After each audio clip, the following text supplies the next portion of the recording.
So again, this is ClearTales, a podcast of narrated short stories for listeners with mild to moderate dementia. Chapter 10, The End of the Brotherhood. Gauguin stumbled over a pair of discarded shoes laying in wait on the floor, his red wine sloshed dangerously close to the rim of the glass. "Van Gogh," he barked, glaring down at the worn shoes. "Must I navigate your refuse in every step?" He then caught the edge of a canvas with a hip, knocking it to the floor, and lurched forward, his wine spilling as he struck the wall with a thud. The shock came not from the impact, but from the shove that had sent him there. He turned sharply, breath quick and eyes narrowing. "You shoved me! Have you lost your mind?" "Your disrespect is intolerable, Gauguin," Van Gogh replied. "Insult after insult, critique after critique.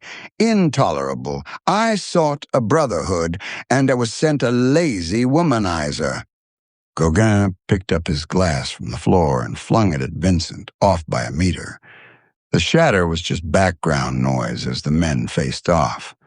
"Each morning, before the first light of day, I lift my brush to build the work of this salon," Vincent said, pointing to his canvas, holding his voice steady but agitated. "And every day, by late morning, you shuffle through these few rooms with a hangover, sipping your tea and hovering over the heating grate. Worthless." "Mon Dieu," Gauguin shot back. "Worthless, you say? I sell paintings, sir. Important galleries sell my work and ask for more. I pause my successful career to come to your aid, here in this backwater town. Worthless." He nudges a pile of paint-soaked rags with his boot. "You, sir, have no worth, no sales, no importance. You just have a brother. You are a small man with small thoughts that wastes paint like a tuck pointer. Perhaps you should buy a bricklayer's trowel and apply your ink with that." Vincent lunged forward, his fists clenched with more fury than aim. The punch thrown startled both of them. Gauguin twisted with a swordsman's knowledge, and the fist whistled past his ear. His response was instinct, not skill, as he slammed Vincent square in the chest, knocking a bit of wind from his lungs. Van Gogh staggered backward, arms waving wildly, seeking balance, crashing through the narrow room.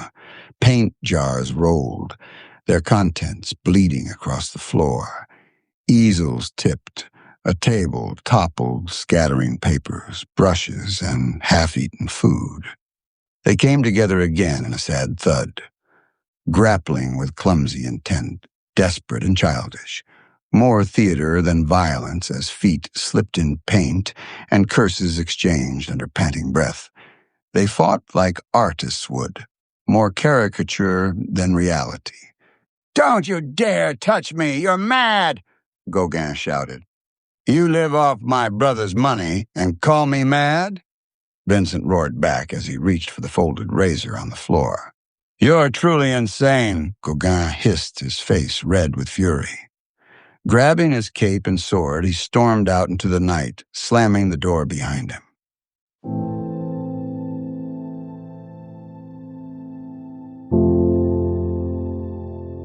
The silence afterward was crushing, like cold, dense air rushing in, uninvited. The walls of the yellow house pulsed with the reverberation of their argument. Vincent stood motionless in the wrecked studio, looking down at his hands, and the knife in his hand, a painter's tool for scraping pigment. Nothing more. "Gone," Ian whispered.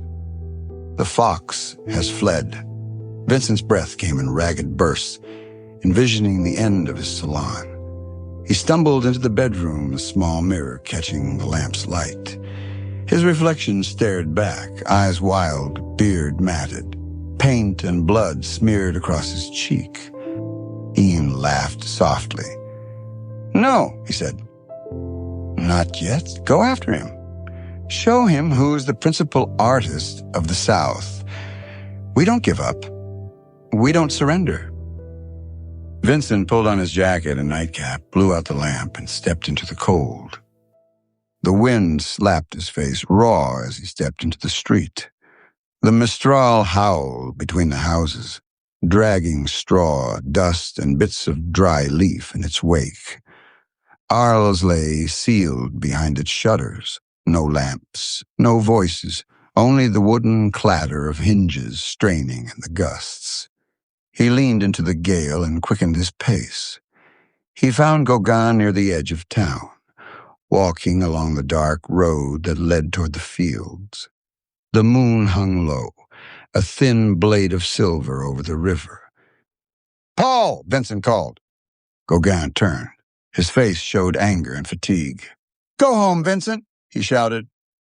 "The salon can still work," Vincent pleaded. "We can make it work." "There is no salon. There's only your madness." Vincent stepped closer. "Don't say that." "Stay back!" Gauguin moved toward his sword. Vincent's hand went instinctively to his pocket and pulled out the blade. But to Gauguin, in that charged silence, it glinted like madness itself. His eyes widened. "Keep back!" Vincent hesitated. Confused, he took another step. In one motion, Gauguin drew his sword. The blade flashed, slicing the air and flicking close to Van Gogh's right cheek, with a sound of delicate fabric tearing. Vincent stopped short. A cry caught in his throat. He felt a sudden, burning pressure at the side of his face, then warmth spilling down his neck. Gauguin lowered his sword, wiping the edge and slipping it back into its scabbard, eyes wide with horror. He stepped back once, then twice, before turning and vanishing into the dark. Vincent stood alone on the road, watching the vanishing man.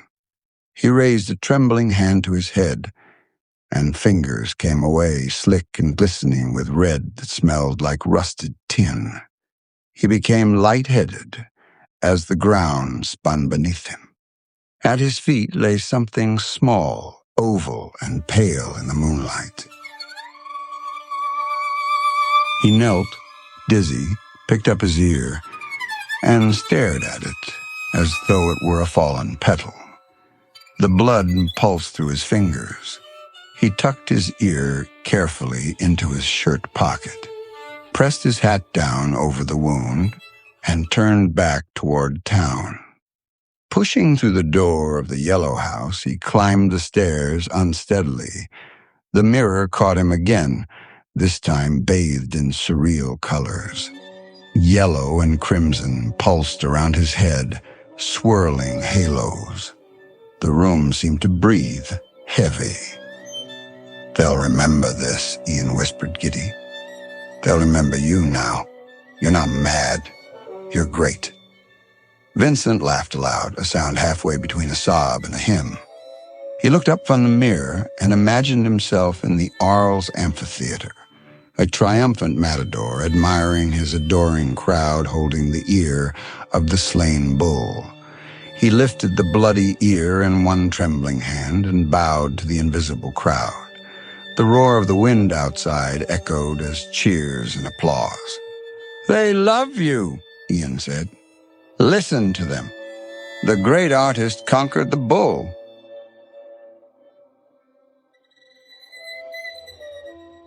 He wrapped the ear in a piece of sketch paper that bore a half-finished tree and descended the stairs. Blood soaked his collar. His vision blurred at the edges as he stepped into the cold night once more, staggering toward Rue du Boudal. The town was silent but for his footsteps on the stone street. Those passerbys who glimpsed him turned away. Some made the sign of the cross. He wrapped the ear in a piece of sketch paper that bore a half-finished tree and descended the stairs. Blood soaked his collar.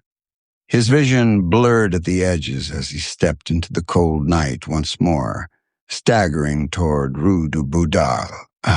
The town was silent but for his footsteps on the stone street. Those passerbys who glimpsed him turned away. Some made the sign of the cross. Standing at the stoop, he pounded on the door until a woman answered. "Rachel," he said, his voice hoarse. "I need Rachel." When she appeared, her face blanched at the sight. His red shirt soaked, his eyes blazing, hair matted. Vincent held out the folded sketch and said, "Guard this object carefully.